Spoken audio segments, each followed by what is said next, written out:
Bienvenidos al mundo de la educación y la crianza, de las relaciones entre padres e hijos, entre docentes y alumnos. Comienza Crecer con Paloma Hornos.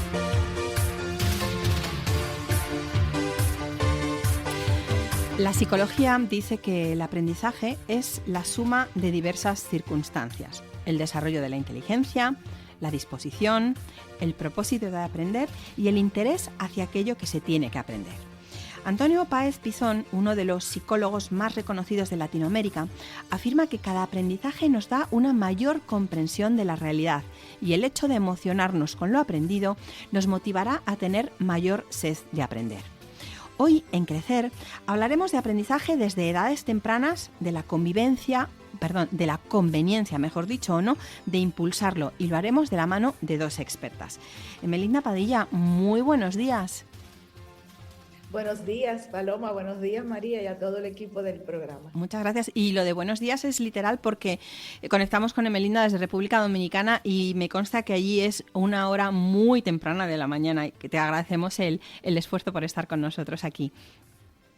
Emelinda Padilla cuenta con un palmarés y una trayectoria impresionante. Por destacar algunos de sus títulos, es especialista en educación y consultora educativa, fundadora y directora de empresas de servicios educativos, Red Explora, y miembro de la Red de Docentes de América Latina y el Caribe, Redolac. Emelinda, aunque luego nos vas a desarrollar un poco más el tema en profundidad, querría que nos dieras un pequeñito avance. Antes los niños entrábamos directamente en primaria. Hoy en día raro es el pequeño que no pasa antes por educación inicial.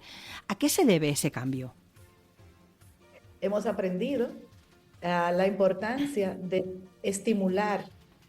Ahorita, cuando empezaste el programa, pues hablabas de todas esas condiciones que tienen que darse, que tienen que conjugarse para que las personas aprendan. Pues esas condiciones tienen que desarrollarse, tienen que estar dadas.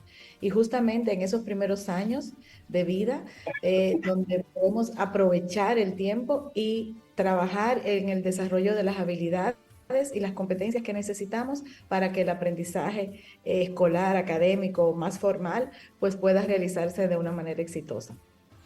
Todos, aunque sea por un instante, querríamos ser más inteligentes, tener mayor facilidad para aprender algo nuevo, necesitar menos horas de estudio y tener un cerebro capaz de procesar con mayor rapidez y precisión. Esto es pues lo que todos querríamos, pero lo que pocos saben es que en ocasiones ser más inteligente que la media puede convertirse en un pequeño o a veces grande quebradero de cabeza. María Sánchez Dauder es la creadora de la metodología Corre que vuelas 360 grados, orientada a los niños con altas capacidades. Muy buenos días, María, ¿cómo estás? Muy buenos días, Paloma. Encantada de estar aquí con vosotras. María, ¿quién mejor que tú para que nos aclares la primera duda? ¿Es lo mismo superdotación que altas capacidades? A ver, vamos a empezar por el concepto. El concepto es altas capacidades. Este es el concepto, el árbol, el tronco del cual salen unas ramas. ¿Qué ramas salen? La precocidad. La precocidad son todos aquellos niños con altas capacidades o con una dotación superior en alguna área que son menores de 12 años. ¿Por qué? Porque hasta los 12 años la inteligencia evoluciona y crece. A los 12 años ya cerramos este proceso evolutivo a nivel intelectual de nuestro cerebro y es cuando ya podemos definir cuáles son nuestros talentos y de qué manera está desarrollada la distribución intelectual de nuestro cerebro. A partir de los 12 años, ¿de qué hablamos? Ya no es precocidad, es un talento simple, aquel niño o niña que cuando le han evaluado las capacidades tiene un área. Puede ser tanto la creativa, verbal, razonamiento lógico, que esté por encima o justo a 95 o por encima de un percentil 95 en los datos.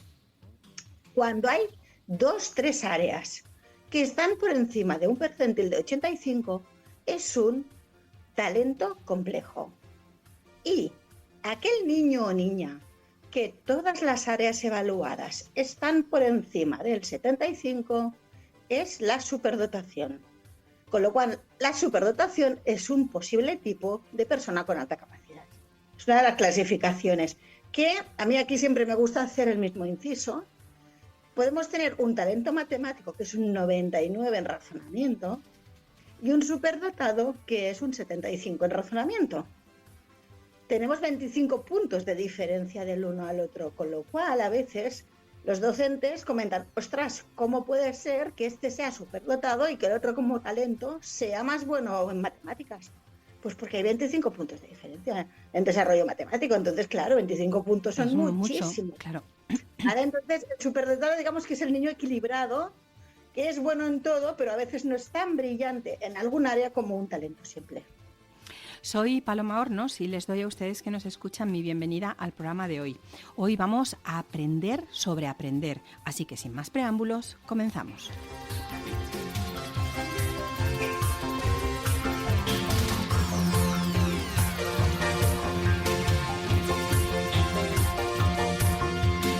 Crecer con Paloma Hornos, Radio Libertad.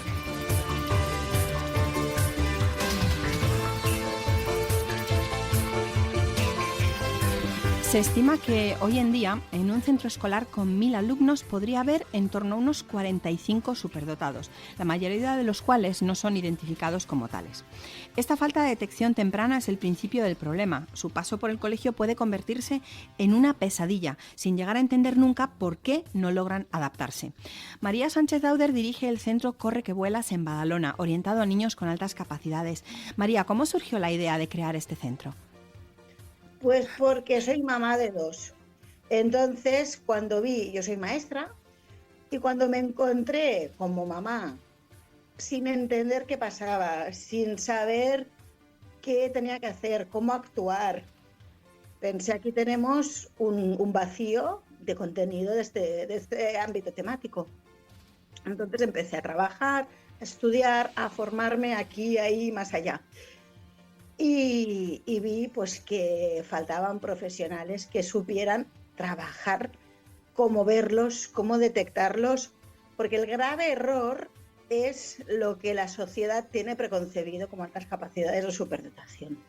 O sea, tú esperas al niño, no niña, con el pelo despeinado, con la cabeza llena de raíces cuadradas, o sea, un filósofo no entra, un escritor no entra, es el niño matemático tipo Einstein.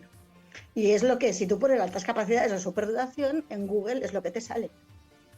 Entonces, esto no es así. Una persona de altas capacidades es un perfil personal que tiene una manera de ser, de sentir, de pensar y de vivir completamente diferente al mundo. Esto es la alta capacidad, la alta sensibilidad, la alta creatividad, el sentirlo todo muy, muy, muy por encima de lo que los de tu alrededor sienten, a nivel emocional, pero también a nivel sensorial, olores, ruidos, sabores, texturas, la etiqueta de los jerseys.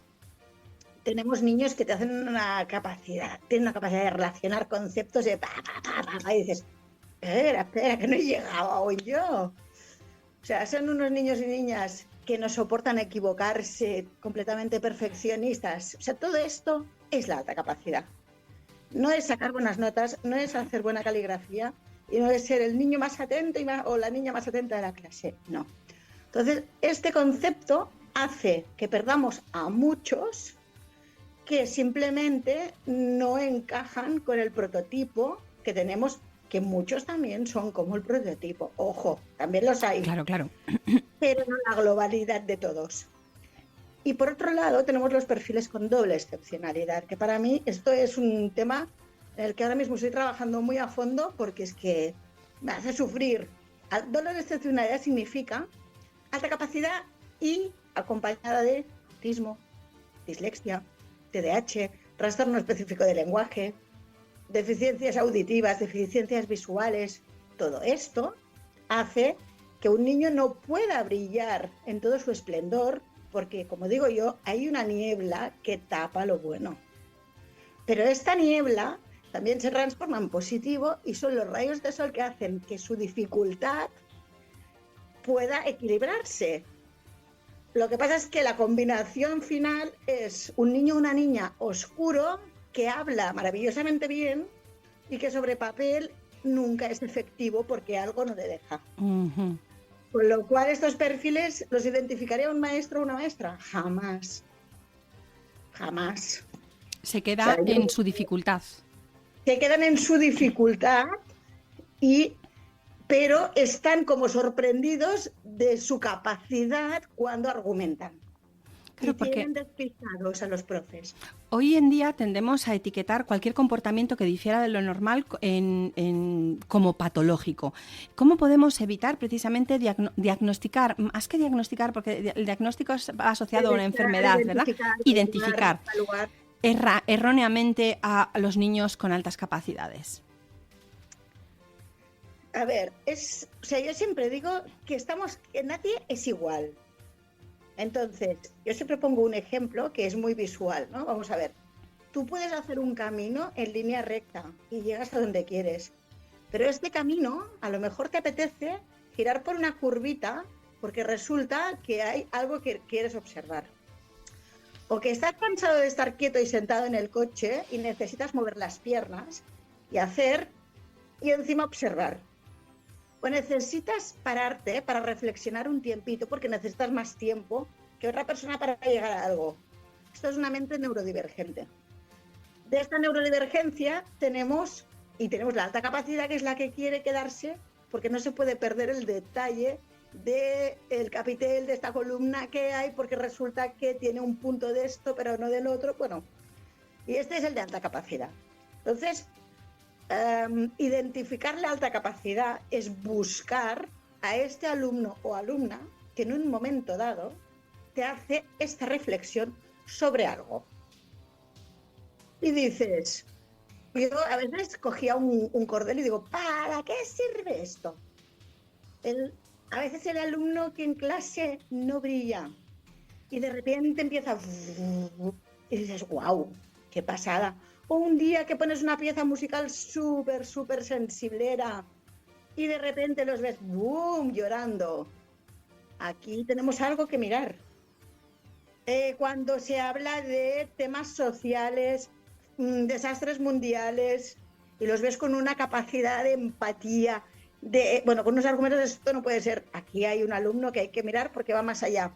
O sea, se identifica a partir de estos aspectos, no de sus niveles cognitivos. Entonces, pues un trastorno no es de ninguna de las formas. Es una mente que piensa diferente. Una con más capacidad, otra con algo que no le permite leer bien, otra que necesita movimiento constante para aprender.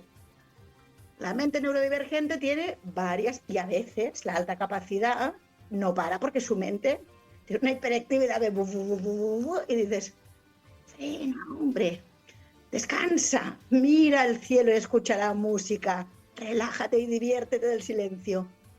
Con lo cual, esto es lo que hay que mirar, es lo que hay que evaluar, y aparte de esto, nadie es igual que nadie. Somos todos diferentes, y desde mi punto de vista y desde mi análisis, la alta capacidad es exactamente lo mismo que ser rubio o moreno, que llevar gafas o no, que llevar plantillas o no.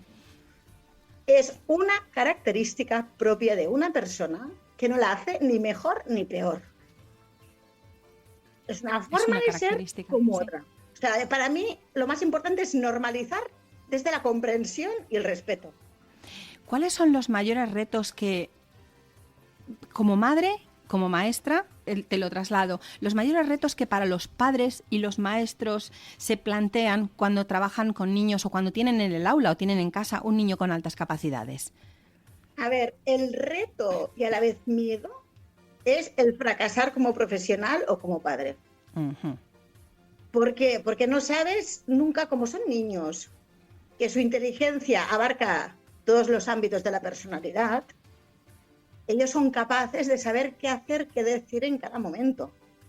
Entonces, la complicación está en mantenerte en tu límite, en tu sitio, desde el respeto y la comprensión, pero teniendo en cuenta que tú estás aquí y que hay líneas rojas que como papás y como maestros no se pueden saltar. Entonces, el miedo básico es, por un lado, no hacerlo bien, y por otro lado, que se salte una línea roja que no se debe traspasar, porque lo que estamos haciendo es educar, cada uno desde su ámbito.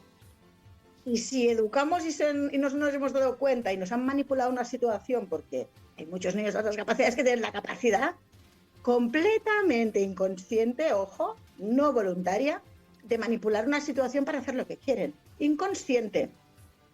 Pero claro, si su pasión es hacer esto y les apetece, Claro. van a vender moto por todos lados. Esto lo hacen todos, pero ellos tienen la habilidad de manipular tu forma de recibir los inputs para decir que sí. Entonces, para mí el miedo es no hacer bien tu trabajo, o bien porque no has sabido estar en tu sitio, o bien porque no has sabido entrar y conectar del todo en cada momento y poder generar algo negativo queriendo hacer algo bien hecho. Una duda que se me plantea cuando hablamos de centros especializados en el acompañamiento de niños con altas capacidades. Un niño con altas capacidades tiene un cerebro que funciona a 2000 por hora. Acudir a un centro en el cual hacen un acompañamiento y una ampliación curricular, ¿no es en el fondo alimentar a ese, no monstruo, para esa sombra que fagocita el resto cuando quizá lo que más necesita ese niño es tener una vida lo más neurotípica, vamos a decir, posible, relacionarse con amigos, hacer ejercicio, pasear, relajarse, como planteabas, y no más contenido académico? Mira, o sea, igual como no hay ninguna niña igual que otra, no hay ninguna alta capacidad igual que otra. Con lo cual, la forma de intervenir con estos niños jamás es la misma ni entre hermanos. Jamás. Porque cuando un niño, o sea, vamos a ver, yo siempre digo lo mismo a los papás. ¿Cómo está? Bien. Pero, digo, ¿pero qué? ¿Dónde no está bien? Pues en este ámbito, vamos a ver. Desde la escuela, si un crío... Para mí la base es la emoción, ¿eh? La emoción y el bienestar. Si no está bien, vamos a buscar la raíz de no está bien. Que se aburre en clase, pero está bien con sus amigos porque está bien adaptado. Pues vamos a hacer una cosa, vamos a hablar con los maestros y vamos a decirles, sin señalarle, ¿cómo lo ves poner rincones en el aula donde pueda ir a parar allí con otros niños e investigar? ¿Cómo lo ves hacer 3 o 4 bloques distintos de fotocopias sobre esta suma? A unos ponerles de 2 pisos, a otros de 3 y a otros de 4. Y toca quien toca, pero tú sabes que los de 4 irán para ellos. Y los otros verán todos que nadie tiene lo mismo. O sea, es atender sin etiqueta.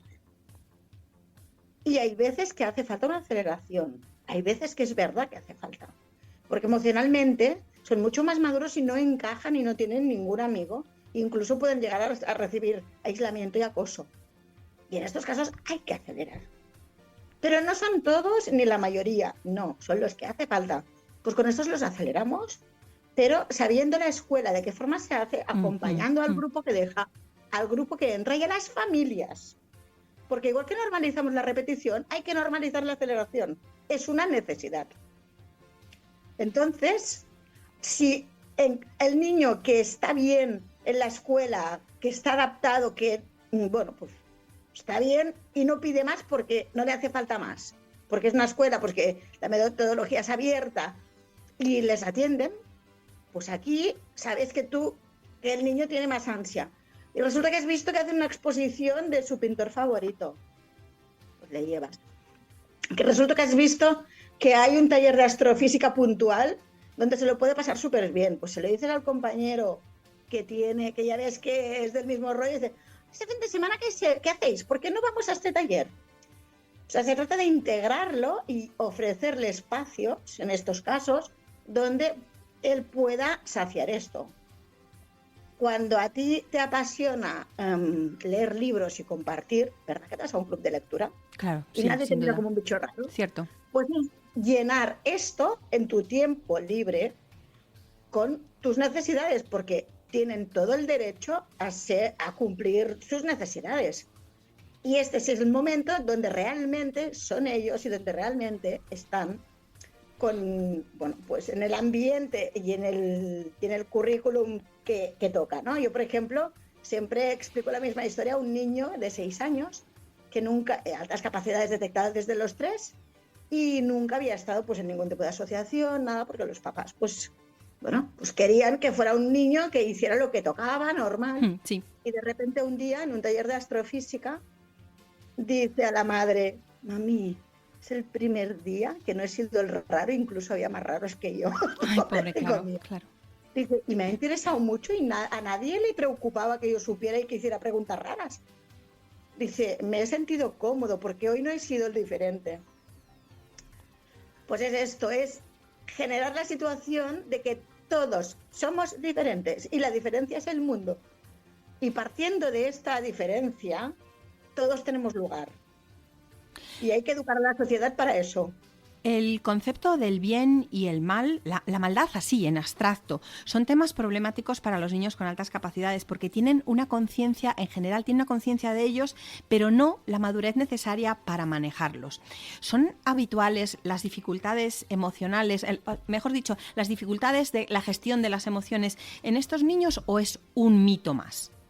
No, no es ningún mito. Ellos tienen un sentido de la justicia desde el momento que nacen. O sea, hasta de bebés, te digo que a veces están mamando y por lo que sea. Me acuerdo siempre con el ejemplo de mi hija, tenía 3 días, 3, ¿eh? Y me llamaron por teléfono, si me cayó una cosa, y yo, ay, que me cae la niña. Y la solté un momento del pecho. Bueno, la cara que me puso, me mató. Digo que una niña de 3 años, casi injusto, estaba comiendo y me has quitado la comida, ¿no? Pues tenía 3 días esta niña. Con lo cual son críos que lo que está bien lo tienen muy claro y lo que está mal también. Entonces no comprenden que el mundo no gestione y no comprenda el concepto de bien y el concepto de mal, de ninguna forma. Con lo cual, a partir de aquí, son los abogados defensores de todo el mundo Claro. que pelean con las causas sociales, pero desde bien pequeño. ¿Por qué has castigado a mi amigo? El que ha pegado es este, pero siempre hace cara de bueno. Y va y a él siempre le ríes las gracias y a mi amigo no, pues esto no es justo y esto no está bien. Y mira bien y plantarse a los profesores así. O sea que son pues como esta nena que lanzó todo el tema del ecologismo. Sí. O sea, ellos lo viven de una forma tan, porque todo es tan y más, que esto es su vida. Entonces son, el abordaje, gestionar esto es complicadísimo. Y como comentabas tú, yo un ejemplo que creo que es muy visual es, tú puedes saber que una langosta y un percebe es delicia, pero ¿verdad que no se te ocurriría dárselo a un bebé recién nacido porque te carga su estómago? Porque su aparato digestivo no está preparado para digerirlo. Sin duda, claro. Los niños comen langosta y percebes desde que nacen, a nivel emocional. Y no tienen el cuerpo, el corazón, la emoción aún madurada para entenderlo. Entonces, claro, tenemos niños que muchas veces se te ponen a llorar y no saben por qué. ¿Qué pasa? Pues que perciben, sienten, notan cosas que no saben lo que les pasa. Es muy normal. No sé por qué lloro. Porque no lo entienden, pero les está abrumando una sensación que han recibido, pero no le pueden poner ni nombre ni comprensión. Y es muy, muy complicado. Y es muy importante. Los hay que no son tan intensos. Los niños superdotados pueden ser más propensos a verse a sí mismos basándose en sus debilidades relativas, que pueden hallarse por debajo del promedio. Mucho más tienden a hacerlo que en base a sus fortalezas. ¿Cuáles consideras que son las necesidades emocionales principales de los niños con altas capacidades? Conocerse, entenderse. Directamente, no sin darle más vueltas.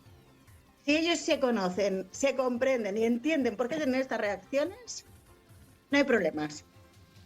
En la vida, el autoconocimiento y el concepto de uno mismo es base. Si esto no está, nunca entenderás nada y siempre estarás enfadado. Y te sentirás diferente y apartado. Sí, como nos pasa a los adultos con nuestras cosas, claro. Ahí estamos. Por eso te digo que la base es esta. Y hablar con naturalidad de lo que es, pero sin sobresalir. Tú eres el número 1 haciendo esto. Manolito es el primero en las carreras. Pepito es el primero cuando colorea. Marta es la que siempre acaba la primera. ¿Vale? todos tenemos fortalezas, todos. Y todos tenemos cosas que mejorar. Y tú te tienes que conocer para saber qué mejorar y dónde puedes coger de trampolín para sentirte bien. Y para terminar, aunque me quedaría contigo hablando toda la mañana, como también pero una chica que ha madrugado y que... Sí, por eso no, claro. No, las niñas, porque estamos hablando de niños en genérico, pero las niñas tienen una peculiaridad. Parece demostrado que las niñas con altas capacidades se adaptan con mayor facilidad a su entorno y, por tanto, tienden a disimular más hábilmente su condición. Algo que no les librará, sin embargo, del riesgo de padecer problemas emocionales. ¿Es realmente así? ¿Se detectan o se identifican menos niñas que niños? Sí. Mira, el último estudio de 2021, publicado por el Ministerio, creo que era un 35% de niñas o un 32% de niñas evaluadas y detectadas. ¿Por qué?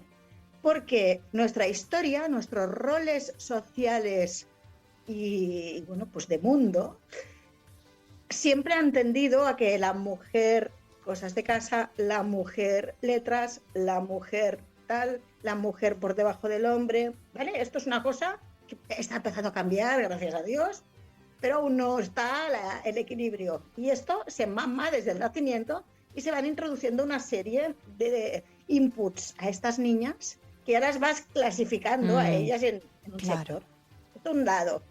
Por otro lado, ellas priorizan estar en sociedad, tener amigas y suspender y mentir a ser las raras que las hagan del grupo porque no funcionan. Con lo cual, entre una cosa y la otra, la niña dice, ¿sabes qué te digo? Prefiero tener amigas. Claro. Prefiero tener amigas y ser del grupo de los popú que estar aquí colgada porque yo digo cosas raras. Entonces se callan en su casa. A veces sí, a veces no. Niños, el hermano pequeño que me vienen así de veces y de repente cuando haces la primera entrevista les explicas lo que son, dicen, la niña. Y la niña ya es adolescente y el hermano pequeño es pequeño. Y la niña nunca se vio. La niña no se ha mostrado y el niño es en la enciclopedia abierta, que porque resulta que Darwin cuando vea, y tú sabías que Darwin va con W, que en español la W está no sé qué, pero en inglés es una y la niña está detrás, prudente, discreta, calladita, y a lo mejor sabe bastante más que el niño. María Sánchez Dauder, muchísimas gracias por acercarnos de una forma tan cercana, si valga la redundancia, ese mundo que a veces parece tan complicado de las altas capacidades. Y precisamente porque quizá no nos lo han explicado con la cercanía que lo has hecho tú, lo vemos como una lacra, como un problema cuando, bueno, es admitir que mi hijo y mi hija pues son pelirrojos, ¿no? Y no pasa nada. Exacto. Pues muchísimas gracias pero no te marches todavía. Vamos a escuchar a Emelinda que nos tiene que contar. Tengo muchísimas ganas. Me ha encantado lo que has contado de ella.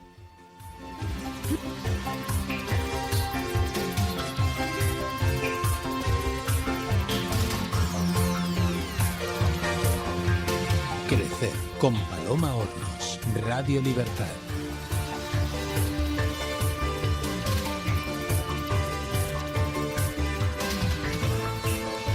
Doctora en Educación, máster en Administración de Empresas, ingeniera de Sistemas.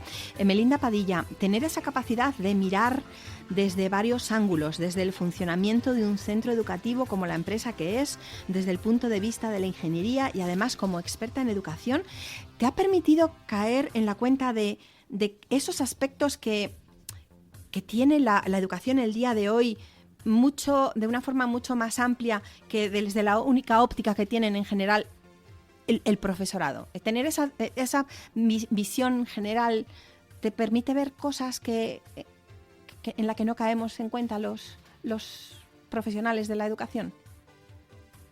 Claro que sí, Paloma. Cada día nos damos cuenta de cómo ha crecido para todos nosotros la comprensión de la escuela, la comprensión de las instituciones educativas.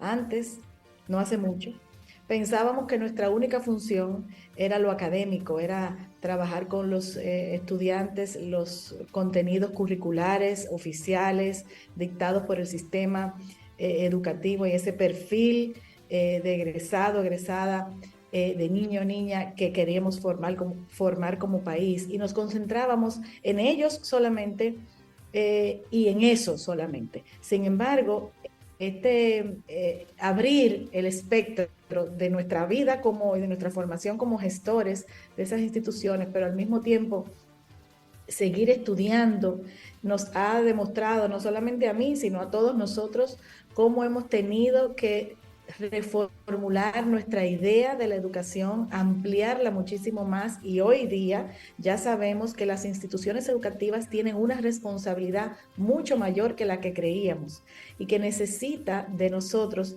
una mayor apertura y una mayor preparación. Ya sabemos, por ejemplo, que nuestra función educativa es enseñar, pero enseñar bien. Y enseñar bien ha tenido ya otras implicaciones que vamos tal vez a poder mirar un poquito más adelante, pero sí saber ya que no solamente a los estudiantes, nuestra función educativa, nuestra responsabilidad educativa trasciende a nuestros estudiantes. Ya la escuela sabe que igual tiene que educar a todos los actores que intervienen en el proceso educativo.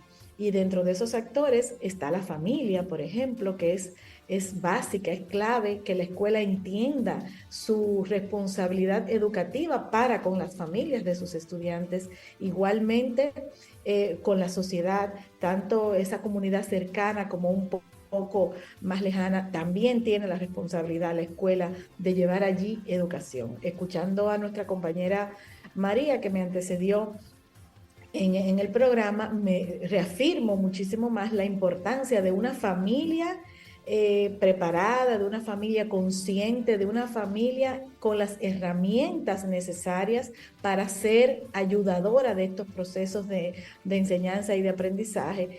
Y si no lo hacemos, pues se van a convertir más que en una ayuda, en un obstáculo. O sea que, por supuesto, Paloma, ya sabemos que tenemos que prepararnos a estudiar neurociencias.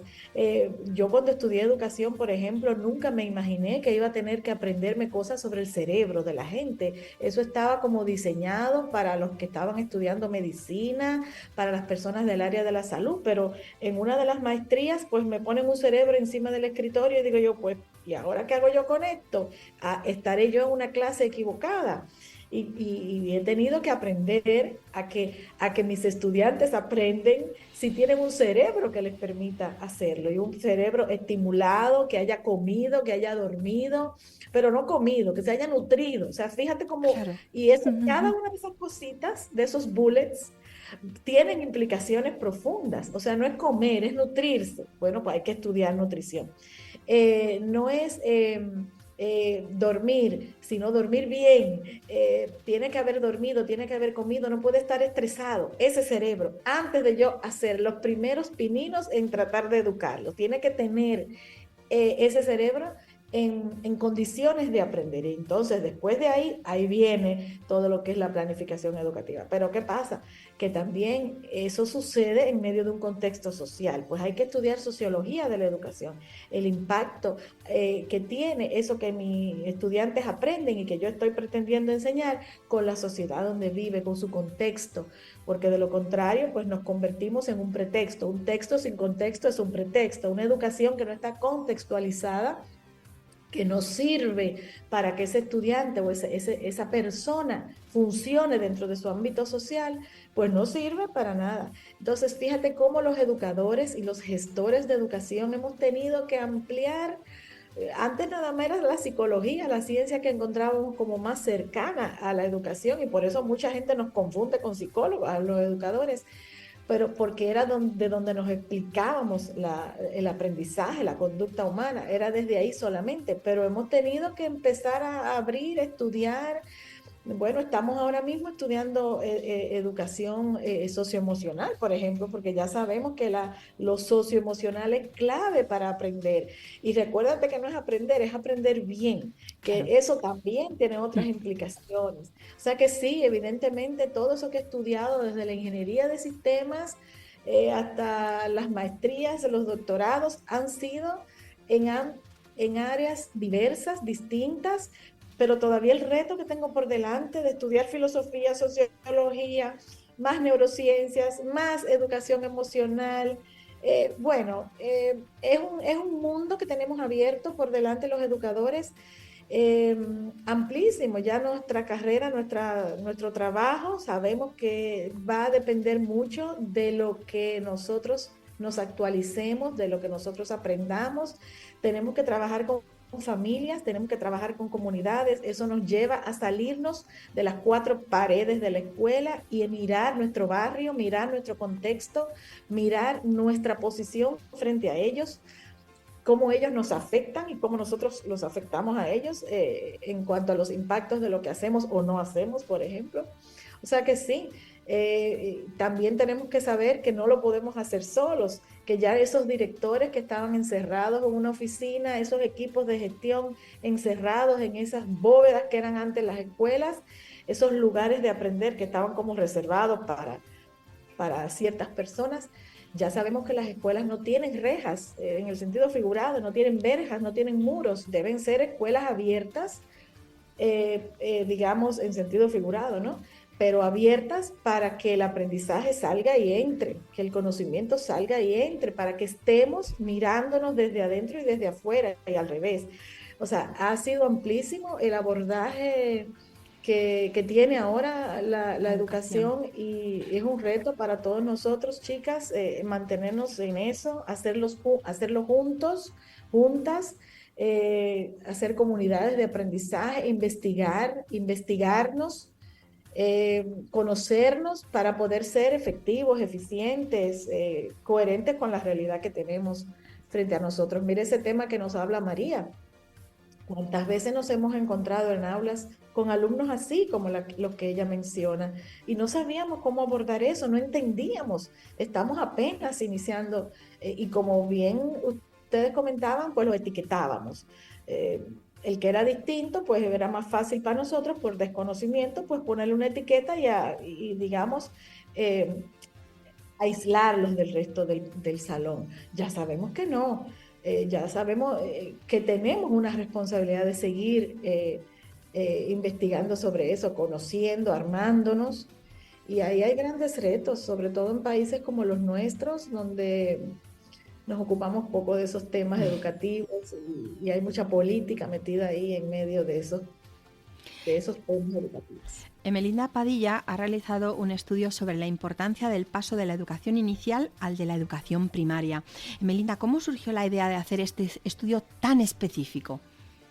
Sí, estudiar las transiciones educativas ha sido a lo que me he dedicado en los últimos 8 o 10 años de mi vida profesional, justamente porque como maestra, primero como madre, y mis transiciones personales también por la vida de la escuela, de las que tengo recuerdos buenos y no tanto, situaciones que todavía veo que surgieron allí, en aquel lugar hace tiempo, en mis reacciones, en mi forma de entender las cosas, pero también cuando dirigí centros educativos, vi cómo esos procesos humanos de transitar por la vida escolar, que son procesos que pueden durar 14, 16 años, lo que dura la vida de la escuela, dependiendo del sistema educativo de cada país y el momento en que te inscriben en la escuela, cómo ese camino educativo, ese proceso educativo tiene momentos muy importantes, y son esos momentos de cambio, coinciden con esos momentos de cambio de nivel y de etapa de desarrollo de las personas. Ahí se conjugan una serie de factores que pueden ser obstaculizadores o no de los procesos educativos. Nosotros los seres humanos, por lo regular, en nuestro tránsito por la escuela, pues pasamos por grandes transiciones. Hay 4 grandes transiciones que se han identificado, no porque sean las únicas, sino porque son las que más se han estudiado como las más importantes. Y una de ellas, y la primera, es esa transición que va cuando estamos en la casa, siendo bebecitos, ¿no? O niños pequeños, y nos llevan a la escuela por primera vez. Y tratemos de recordar o de imaginarnos lo que significa para esa criatura que conoce un mundo muy reducido, que tiene un mundo muy concreto, pero muy pequeño a su alrededor, donde se siente cómodo, adaptado, que te lleven a un lugar distinto, con personas, con ruidos, olores, cosas diferentes para ti y esos afectos sin construir. Imagínense lo que es para esa criatura ese cambio, también para sus padres. Recordemos lo que significa para nosotros dejar a nuestra criatura en una escuela, no importa la edad que tenga, puede ser pequeñito como puede ser un poquito más mayor, siempre ese momento de dejar nuestro hijo, nuestra hija en un ambiente desconocido, nos genera a nosotros muchísimo estrés. Como nosotros estemos los adultos, va a depender mucho de cómo esa criatura viva ese proceso. Por eso la escuela tendría que comenzar de entrada a trabajar a esos que van a transitar, armarlos con las herramientas que necesitan para que ese tránsito sea lo mejor posible. Conversar con esos padres, darles la confianza, el acompañamiento, el apoyo que necesitan para que esas ansiedades, esos miedos cada vez vayan disminuyendo y ellos no traspasen eso a sus hijos. En ese momento, en esa primera transición, no importa tanto para los padres si mi hijo va a aprender o no a sumar, a restar. En ese momento lo que me importa es si me lo van a cuidar, si me van a cuidar bien a mis hijos, si me lo van a querer, si mi hijo se va a sentir aceptado, querido, seguro. Ahí no importa tanto lo académico, más que todo las cuestiones relacionadas al cuidado. Una segunda gran transición es la que sucede cuando vamos del nivel inicial o el nivel de educación infantil, como se conoce en otros países, o educación parvularia, cuando pasamos de ese nivel educativo a la primaria. Ahí se conjugan cosas bastante interesantes porque ahí ya sí comienzan a importar esas cuestiones curriculares, sobre todo en nuestros países se le da mucha importancia al aprendizaje de la lectura y la escritura. Ya, de hecho, y eso podría ser material para otro programa perfectamente, cómo estamos sobreescolarizando el nivel inicial y forzando a nuestros niños y niñas a un aprendizaje de la lectura y la escritura de manera inadecuada, porque no estamos, y ya eso se ha estudiado bastante, no estamos preparados, ni nuestro cerebro, ni nuestra etapa de desarrollo para aprender a leer y escribir en esas edades. Entonces estamos haciendo cosas mal hechas en las instituciones educativas en ese nivel inicial, que donde todavía en ese tránsito continúan importándole a las familias las cuestiones relacionadas al cuidado. Todavía para los padres en esta etapa, cuando mis niños pasan de inicial a primaria, me siguen importando como madre si me van a querer a mi niño en primaria, si va a ser tan cariñosa la maestra de primaria como la maestra de inicial. Aquí, por ejemplo, le decimos tías, las maestras de inicial. Hay una relación como familiar con ellas, mucho cariño, mucha afectividad. Y yo como madre me daría preocupación que ya mi niña se va a juntar con los niños más grandes, en el patio la van a empujar, le van a comer la merienda, le van a robar los útiles, a mi niño también. Continúan las preocupaciones relacionadas al cuidado, pero ahí se suman lo que no sucedía en la transición anterior, ya las cuestiones académicas. Vienen las comparaciones, que si tu niño aprendió a leer y el mío no, que si ya sabe escribir su nombre y el mío no, que si podrá estar a la par o rendir esos requerimientos del nuevo nivel. Ahí comienzan esas preocupaciones. En países como el nuestro, en la primaria, para aceptar a un niño en la primaria, le dan unos exámenes de admisión donde se espera que los niños sepan muchas cosas sobre la lectura y la escritura. Y está ese estrés para el profesorado, para los centros educativos, para las familias, y todo eso se lo traspasamos a los niños y a las niñas. O sea, es una transición bastante importante que originó mi estudio de tesis doctoral, por tener una especialidad en el nivel inicial y por ser ese mi ámbito laboral más cercano. Ahí se derivó mi estudio de tesis doctoral, que luego eso parió un libro que está a la orden de la comunidad educativa, donde estamos proveyéndole a los centros educativos de una herramienta, una guía de cómo podemos trabajar y apoyar esos procesos de cambio, que sería lo que se conoce en educación como articular. Fíjense que la transición educativa es un proceso humano. Quienes transitan son las personas, en este caso los niños y sus familias, son los que transitan.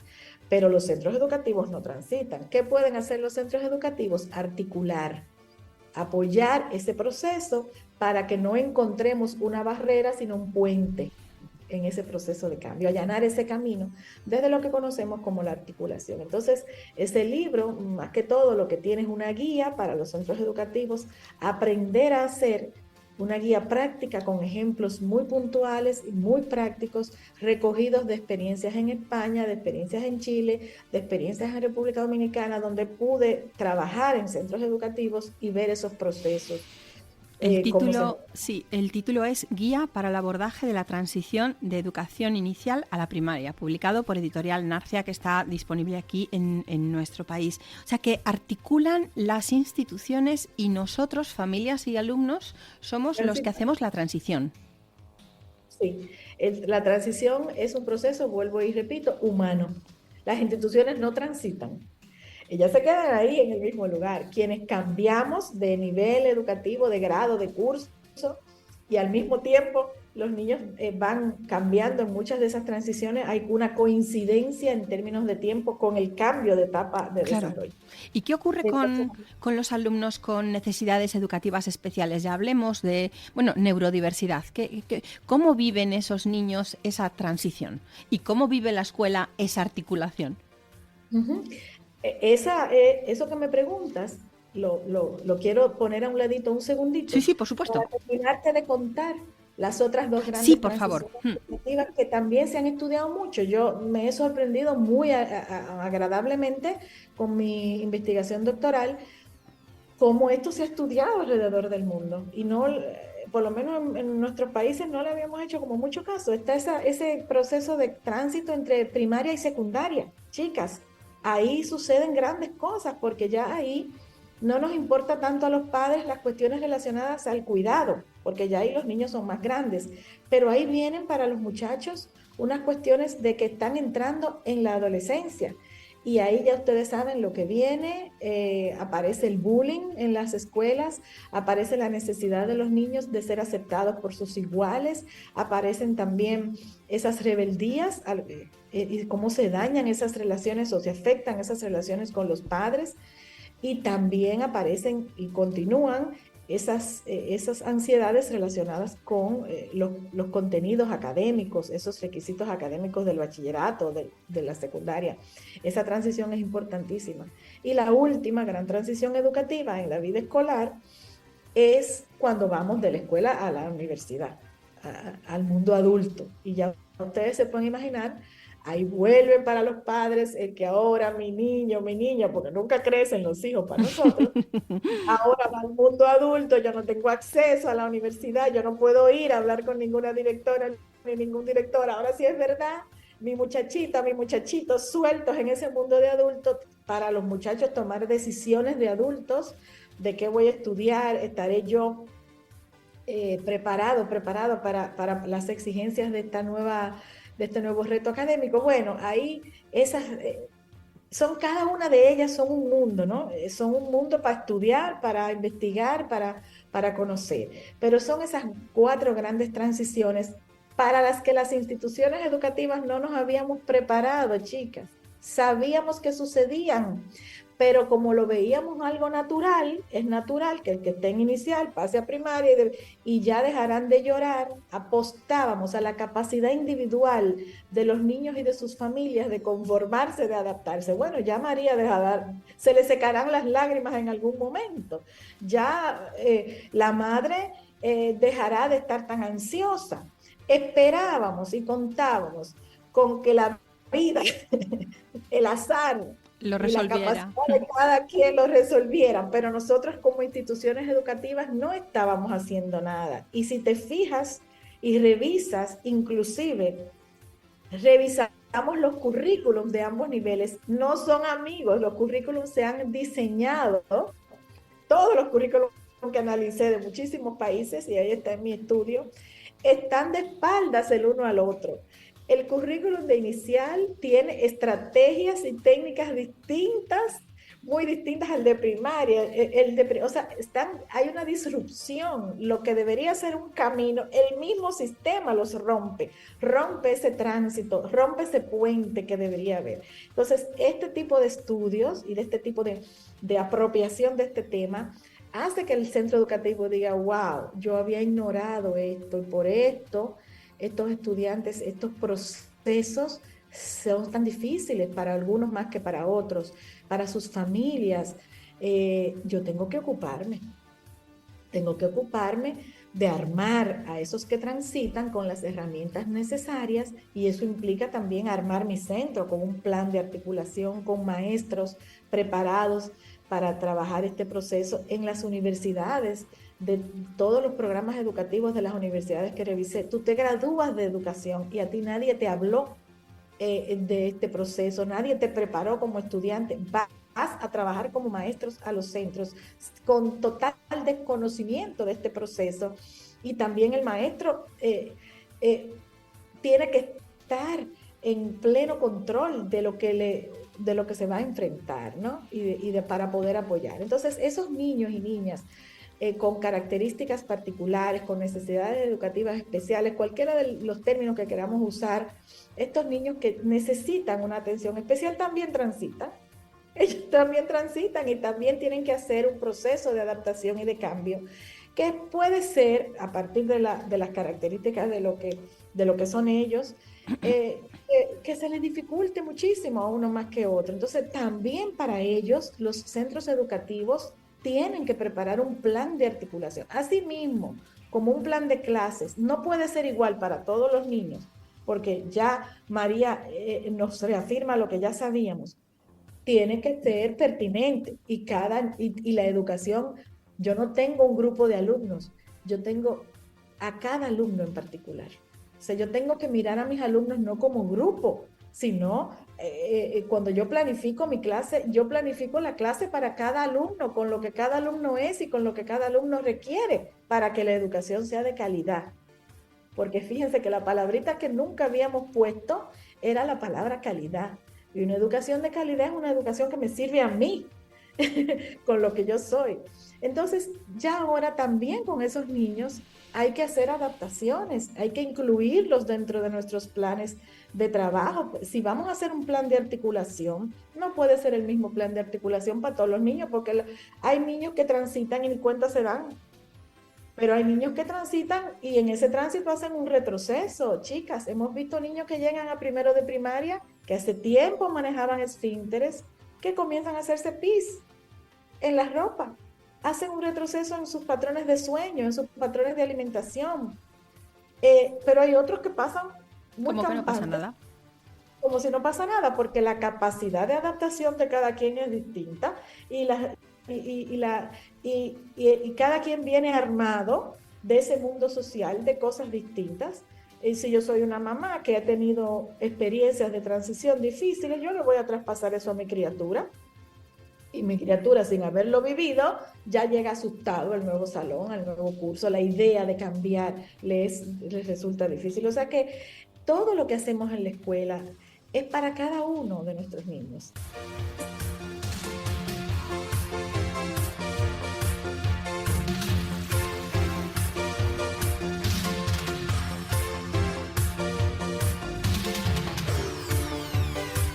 Melinda, hemos tenido un pequeño problema técnico que nos hemos quedado sin audio.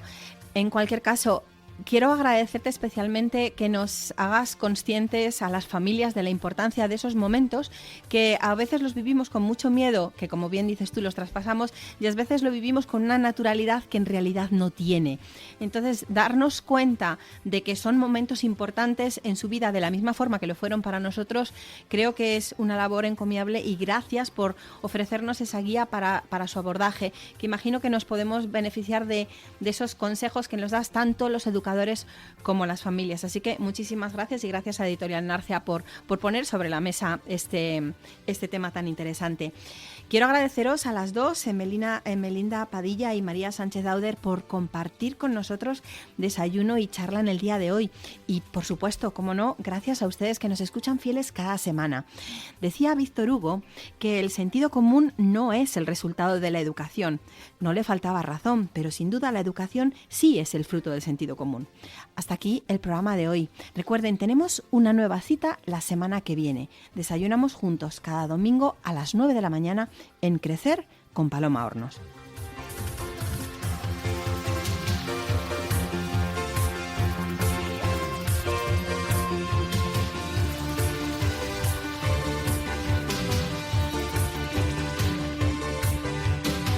Crecer con Paloma Hornos. Radio Libertad.